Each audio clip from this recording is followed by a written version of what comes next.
What's happening, VC? Erik the Viking here. Another really sunny day in London. It's been the last week has been really hot for London anyway, or for England. I think it's been sort of around 30 degrees Celsius. It's insane. It is like a heat wave here. Nice though. I've been ill the last few days. You might hear that in my voice. Just sort of had a really bad cold and been run down. Getting better now. Just got a really annoying cough. So if I do cough during this video, excuse me. Right, yeah. So hip hop. I haven't really talked much about hip hop since I've been posting up videos here. I've been into hip hop. Not as long as most music I'm into. I got into hip hop majorly when I was in college, and of course by hip hop I don't mean the commercial shit that you hear on the radios these days. I'm talking about real hip hop. The old school stuff, all sorts. But then also in terms of newer stuff, the more underground stuff, like Madlib, Dilla, stuff on the Stones Throw label, things like that. So I'm going to show some of my favourite hip hop albums today. There's quite a few. But these are ones that have really sort of blown my mind. I know I use that expression a lot for records, but that's what a lot of records do to me. So hey, I'll sort of just as I go along, I guess. As always, there's a lot of stuff I don't have, a lot of stuff I'm still after. A lot of this stuff now, particularly the sort of 80s hip hop, is really hard to find on vinyl now over here. I'd imagine it's a bit easier in the States to come across stuff like that, but over here, not as many were pressed up, so it is harder to find some of it, even the classic stuff. So yeah, so alphabetical order, of course, because as you can see, I've been picking out of the collection. Also, before I start, guys, thanks very much for the really nice comments on my welcome back video. Told you I was going to cough. Really nice to know that I've been missed, and I've missed you guys too. It's good to be back. Okay, so first up, this doesn't need no introduction. Tribe Called Quest are a big part of hip hop for me.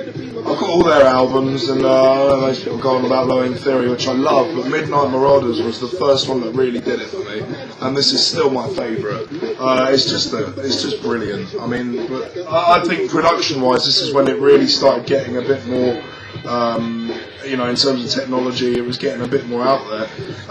This is a first English pressing on Jive.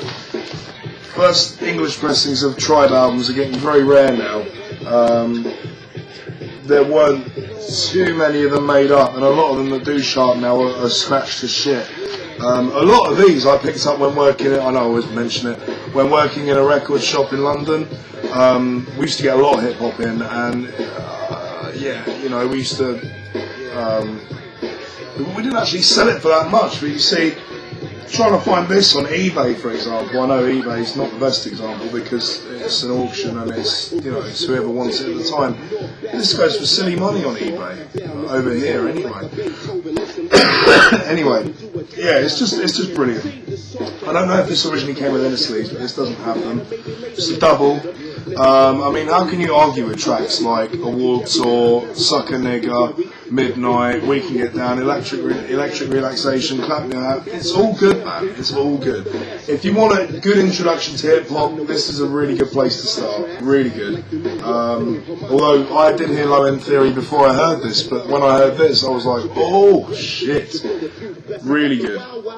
Okay, another classic, Beastie Boys, License to Ill. Very sad to hear about the recent death of Adam Yao, I think that's how you say his surname. Yao, I don't know how to say his surname. But yeah, this is really nice. Doesn't have the poster, but it's got the inner and everything. And of course it's on the iconic Def Jam label. This is just a stone cold classic. Like I said, I've got quite a few Beasties, but this one is the one that, in college, this is the one that really did it for me. Although Paul's Boutique is also brilliant. And also the In Sound from Way Out, which is an instrumental funk album they did in the early 90s. I don't have that on vinyl, it's really rare, but it is fucking brilliant. Really good instrumental funk album. But yeah, Beastie Boys were where it's at, man. Common, big fan of Common. Obviously, he was formerly known as Common Sense. This to me is one of his best albums. I also like B, which Kanye West produced. Excuse me, you're gonna have to be patient with that. Yeah, like Water for Chocolate. Really nice hip hop album. I think this is a first pressing on MCA. It's an American one. Yeah, awesome album. He's got a really nice voice for it, a really good deep voice. Yeah, and he's not a bad actor as well in Smoking Aces. He hasn't done anything musically for a while, but even his last album, Finding Forever, is pretty good. You know, I wouldn't say it's commercial because not his stuff. Well, over here, his stuff hasn't really been in the charts. Although who pays attention to the charts these days? It's a load of shit. Right. Next up. Now, I don't know if many of you guys have heard of this guy. If you're a fan of MF Doom, you probably have, because this is how I heard of him. I can't talk today. Count Bass D, also known as Dwight. What's his surname? Shit. Can't remember his surname. Dwight. I want to say no, it's not that. Anyway, can't remember. Dwight Farrell. Yeah, this guy is awesome. He did a guest appearance on one of MF Doom's album, MM Food, and that was how I heard about him. I liked his rapping style and his voice. I thought, I wonder if he's made any albums, and he has. All on very small labels, sort of privately pressed. This is his first one, Dwight Spitz. I actually paid quite a lot of money for this a couple of years back. Well, I say quite a lot. It was about £30, which to me is quite a lot, you know, or was then. Yeah, this was another one I got when I was in college, and it's on a really small label. That tea stain is printed, by the way. Hard Times, High Times. He did a few other really good albums. Beg, Borrow, Steal, which is just as rare as this one, I'd say, which actually took me longer to find. Oh man, what is wrong with my brain today? Back to Your Waist Size, that's really good. Just really good lo-fi hip hop. And it doesn't, I mean, production wise, he does it all in his bedroom. I've actually spoken to him on MySpace before a few years ago. Really nice guy. And I actually bought a copy of Big Bro Still from him because I couldn't get it anywhere. He just presses them up himself, I think, and it's, you know, it's bedroom hip hop. But I mean, he's very good, and you know, he's been going for years. But he's got an interesting story because I just realised this is his second album. His very first one, which was about 5 years before this one, about '95 it came out. He is. It's all instruments, there's no beats or samples. He's playing all the instruments himself, so he's a classically trained musician. So there's another side to this guy, man. But yeah, check it out. It's really good, really different. A lot of unusual samples, and he makes samples out of his own keyboard parts and stuff as well, which again is quite different. Dilla, need no introduction. This was the album that got me into hip hop properly. You know, I'd always heard about it, you know, always seen the cover around. How can you get a cover like that? This is another one I got when I was in college at a record fair for a couple of quid, and I thought, yeah, I'll give it a go, and I loved it. I mean, obviously, this isn't like most hip hop in the way that it's, I mean, musically it is, but lyrically it's just completely different. This is an original UK pressing, but they were really out there, I think, and I like all their, well, the last few albums weren't too good, but the first four are brilliant. So yeah, I thought I'd show this just because it's one of the first albums that really got me into hip hop, and I'd also thought I'd show Stakes Is High, which I think is their last really good album, and probably their most underrated. Balloon Mind State, the one before this, is brilliant as well. This is a American promo, and it's a single disc. The English pressing was double disc, which is a lot rarer. I would like one of those, but I think one or two tracks are missing from this version though, or some of them are slightly edited because it's a promo. So it makes it very unusual. But yeah, this is just a great album. And Common's on here. A lot of the productions by Dilla. Really good stuff. Seriously. You know, it took me quite a while to discover this because I'm quite slow in my hip hop, but it was one I heard when I was working in the record shop, and I was like, that's Dilla's soul? I loved it. Still do. Speaking of Dilla, got Rough Draft here. This has got to be shown. Of course, it's not an original. This is a Stone's Throw repressing. The original's very rare. I think it was only pressed in Germany. What can I say about Dilla? I'm a massive Slum Village fan. I don't have any of their stuff on vinyl. I've got a few 12s, but I'm not showing 12s today. I don't have any of their albums on vinyl because they're just so rare.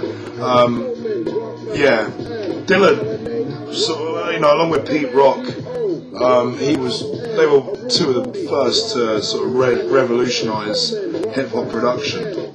They really did take it to another level. Yeah, this is just awesome. I don't think I need to say much about this.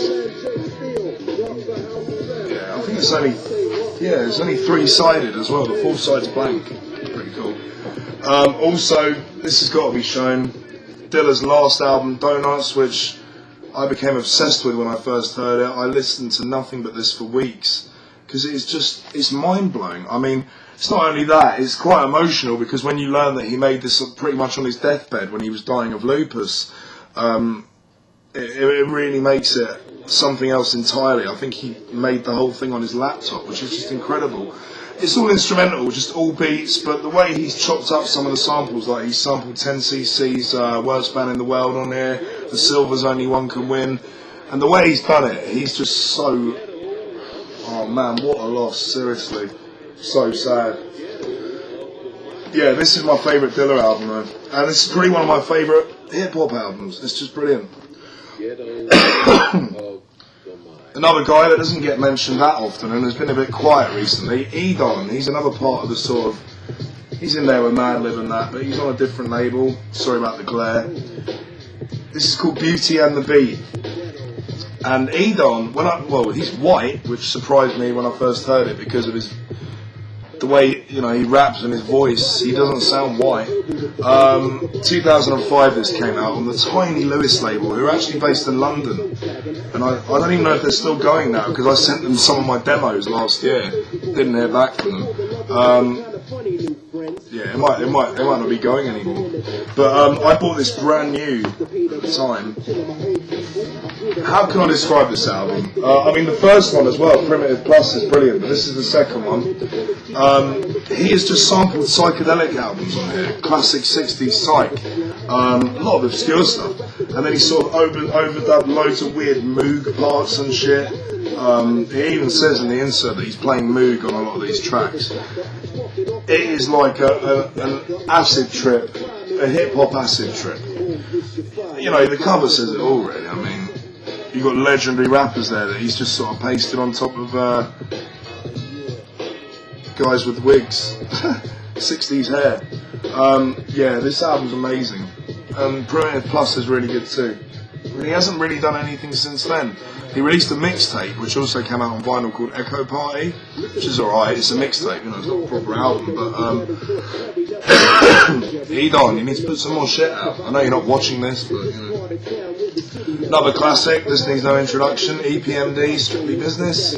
Nice original American pressing, still got the record shop sticker on it from when I worked in Notting Hill. I really should take that off.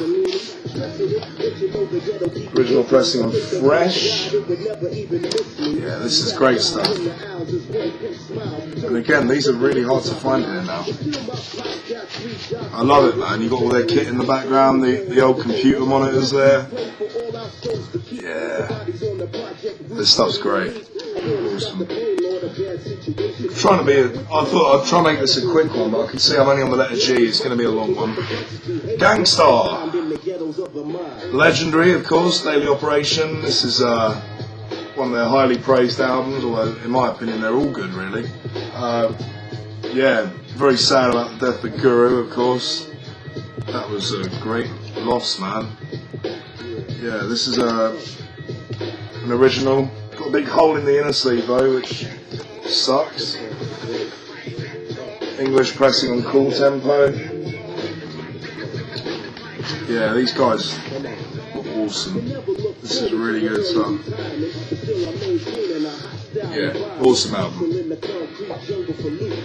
Another one you don't see much now, Genius, Guzza, Liquid Swords. Big fan of Wu-Tang. I haven't got any Wu-Tang albums before you ask, because they're just so hard to find. Especially 36 Chambers, I'd love to get one of those, and I'm still kicking myself now. I had one put aside when I worked in the record shop, and it wasn't expensive. And of course, when I lost the job. I didn't go back and buy all the stuff I put aside because I was just pissed off about it, and I regret it now. I left a lot of good stuff behind. I don't even want to talk about it. But yeah, this is an awesome album. Sorry. Quite underrated in my opinion. It's often overlooked by Raekwon's album and that, but it's really good. It's an English pressing on Geffen. Really hard to find now. Another one that I got pretty cheap as well. It's the double album pressing. I just realised I haven't put Big L in here. I love his first album, Lifestyles of the Poor and Dangerous. It's up there, but I'm just saying I forgot to put it out. It should be here, but it's not. Sorry, Big L. That was a mistake. This is the legendary J-Lib album. This is getting hard to find now. On Stone's Throw, Madlib and J Dilla's collaboration. Another one of the last things that Dilla did. I think this came out just after he died or just before. They actually did this by sending each other their backing tapes, and then if you wait 1 second, I just got to answer this phone call. Sorry. Hey, honey. Yeah, can I call you back in 10 minutes? I'm just doing a video. Alright, darling. Love you. Bye. Yeah, my other half. Sorry, guys. Yeah. Champion Sound. Awesome album. Yeah, the way they actually did this, was they send each other backing tracks over the internet and record the vocals on their other backing tracks. So Dilla's rapping on all the Madlib's beats and vice versa. Really cool way of doing it. So I don't think they were actually in the studio together initially for this. Really cool way of making an album. Really nice too. And of course the beats are all second to none on that. Another classic, Jungle the Brothers, done by the Forces of Nature. Nice original English pressing. Again, this is getting hard to find now on the Eternal label. Really nice, classic. I'm trying to speed up a bit now. I don't know how to pause on this software, otherwise I would have done it. Anyway, sorry, I'm talking to myself. I'm talking to myself anyway. Jurassic 5, Power's in numbers, Power in numbers, Power by numbers, in numbers. Fuck me, what is wrong with me too? Yeah, I love Jurassic 5, and I saw them at Reading in 2005, and that was what turned me on to them. I was like, shit man, these guys are sick. And they were quite big over here for a while. This was, I think their last album, or they did one more after this. This is the only album of theirs I have on vinyl. They're all getting quite hard to find now, but this has got some really good stuff on it. And this has got a track on it called Day at the Races, which samples Horizon by Axelrod. This album was what made me discover Axelrod. And also, they sample a Bill Cosby track on here, which also made me discover that Bill Cosby made some good funk albums. So yeah, good stuff. Bit of Madlib. I've got quite a few Madlib albums. As you guys probably know, he's got a lot of aliases. This is one of the more underrated ones, which is why I thought I'd show it. It kind of just slipped out and went unnoticed. It's on the BBE label. It's called WLIBAN, King of the Wig Flip. It's just him. A lot of his collaborations, like he's got a lot of people rapping on it. You've got Guilty Simpson on here, Georgia Ann Muldrow's another Stones Throw artist, Defari, MED, J-Rock, doing some mixing on here, Kareem Riggins, Fresno, Professionals, sorry, Frankenbank, Roxy, really good stuff. I'm a massive fan of Madlib. To me, Madlib is one of the best because he just does whatever he wants. He is living the dream, man. He's not only is he making hip-hop albums at a ridiculous rate, like he released an album a month last year. Not only that, you know, he's got side projects. He makes jazz albums where he plays all the instruments himself. He's got his finger in so many different pies. That's exactly what I'd like to do. He is living it, man. And fair play to him. And he's got one of the most insane record collections that I've ever seen. Yeah, Madlib is where it's at, man. And also, which goes hand in hand, Madvillain.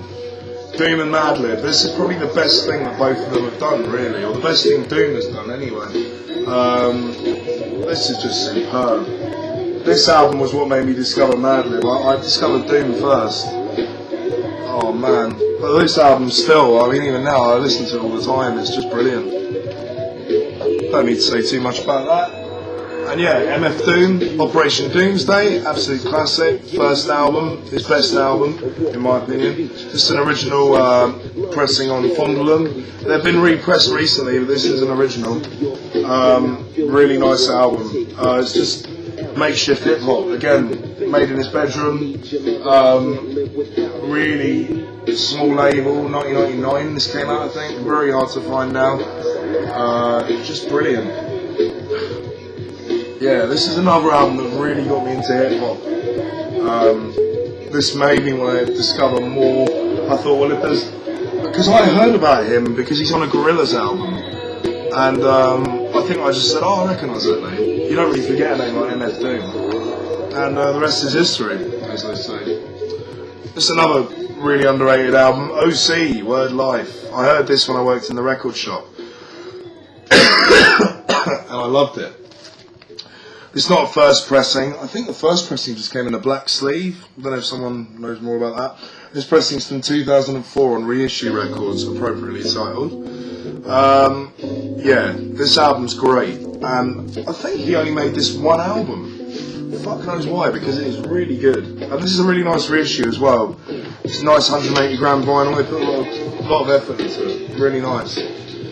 When did this originally come out now? I think it was 96. But yeah, you don't see this much now, not even a reissue.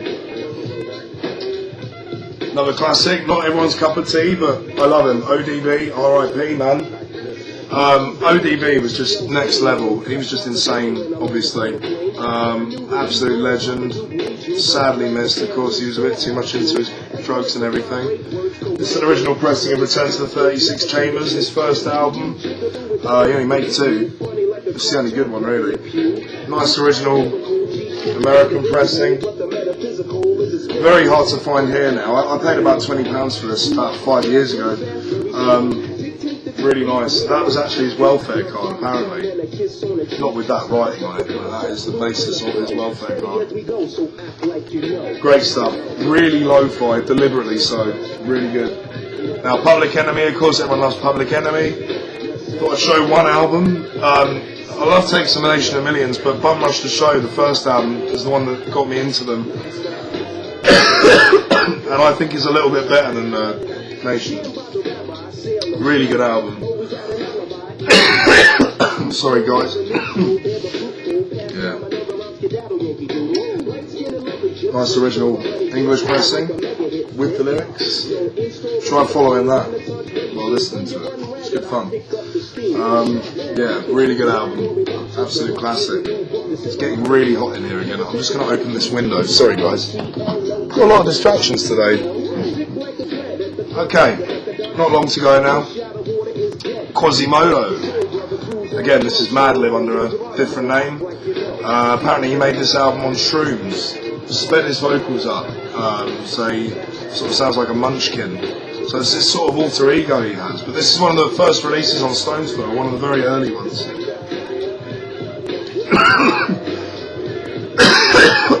Sorry. 25th album to come out of Stones Throw. 2000. Pretty early on. It's another album that really got me into Madlib. There's only 2 Quasimodo albums. The second one's really good as well, The Further Adventures of Lord Quas. But this is the one to start with, and it is the best one by a little bit. Really good. It's just mad. Just listen to it if you haven't already. I know I mentioned this earlier, Only Built for Cuban Links by Raekwon. This could almost be a Ghostface Killer album as well, really. I mean, I know it says guest starring, but he's pretty much on the whole album. Absolute classic, and this is an original. It was sealed when I got it. A really nice Loud label, manufactured by RCA. I like how it says Chef Raekwon as well, man. You don't often get him called that these days. Absolute classic. Another classic, this is what you hear in the background, of course, Pete Rock and CL Smooth, Mecca and the Soul Brother. Another album that just got me more into it. deeper into it, and also helped me discover a lot of funk stuff, like the things they sample. I got into Eugene McDaniels through this album. I got into, actually, I already knew the beginning of the end sample on here. I heard about Tom Scott from this album. I heard about the early Ohio Players stuff from this. So that's the beauty of hip hop. You discover, I mean, for me anyway, that's how I discovered a lot of funk stuff. And a lot of obscure funk stuff, especially listening to people like Madlib, who will go for the most obscure shit around. Yeah. Awesome, awesome, awesome. In the record shop, we used to sell this, even in pretty shit condition, 30 quid a time. It just goes to show, you know, it's one of those albums that just, I got this for a £5, I can't remember where. But in the record shop, we would always sell it straight away within days of putting it out for like 30 quid. And the same goes for the second album, Main Ingredient, which also desperately deserves a mention here, because it's just as good, pretty much. I mean, these guys, they were just unstoppable then. Just so good. Seriously. Pete Rock's beats are just out of this world. He definitely was one of the first to take hip-hop production to the next level. So much more advanced. Way ahead, you know. This is probably harder to find than Mecca, I'd say. We used to sell this for about 40 at the record shop, £40 that is as well. Last one, not everyone's taste, but Ugly Duckling. This is proper college hip hop. Yeah, I got into these while in college. This is just great. Really good Californian, happy-go-lucky, humorous hip hop stuff. 3 white guys. Man, the second album's alright, but the third one, Bang for the Buck, is really good as well. This is the best though, and it's very hard to find this on vinyl now. All the units there. Yeah, I'll show you the label. What label is it on? Flat Beats, I think. Awesome album. So yeah, I'm sure, I hope some of you are going to watch this. Second Funk, I'd be happy if you were checking this out, because I know your hip hop collection is out of this world. Fatback Funk, you'll probably be watching. Maybe Derek, I don't know. I know there's hip hop's not everyone's cup of tea on here, but I definitely want. I've been planning on doing a hip hop video for ages. As you can see, I had a lot to pick out there. But yeah, guys, again, thanks for watching. Comments are more than welcome as always. I'm going to try and put up another video tomorrow. I'm working evenings all week, so I'm going to try and do videos before I go to work. Why not? Yeah, don't think there's much else to say. Speak soon, guys. Peace.